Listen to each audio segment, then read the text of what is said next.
রাত 8টার সময় আমি আর অভি বেরিয়ে পড়লাম গাজলে যাওয়ার জন্য, কারণ ওখানে আজকে অরিত্রর বার্থডে ছিল এবং সেটারই একটা সেলিব্রেশন ছিল। তাই গাজলের দ্য অলিভিয়া বলে একটা রেস্টুরেন্টে আমাদের ও ঠিক করেছিল, আর সেখানে আমরা পৌঁছে গেছি।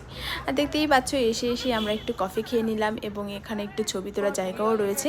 আর তারপরেই শুরু হয়ে গেল কেক কাটিং।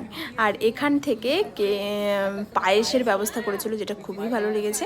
তো দেখতেই পাচ্ছ কেক কাটিং কিন্তু স্টার্ট হয়ে গেছে, আর আমি একটু অরিত্রকে খাইয়ে দিলাম। এবং তারপরে কিন্তু অনেকটাই রাত হয়ে গেছিলো, আমাদেরকে ফিরতেও হবে। আর সেই জন্য আমরাই আগে আগে বসে গেলাম, আমি আর অভি, কারণ আমাকে তো তাড়াতাড়ি ফিরতে হবে, ওরা একটু লেট করেই যাবে। সেই জন্য আমরা খেতে বসে গেলাম। খাবারটা খুবই ভালো লেগেছিলো, স্পেশালি মাটনটা এত সুন্দর হয়েছিল কি বলবো। তো এই মিলিয়ে আজকে দিনটি কাটলো। তো তোমরা অবশ্যই কমেন্ট করে জানিও কেমন লাগলো ভিডিওটি। তো দেখা হচ্ছে পরের ভিডিওতে। টাটা। Good night, tata.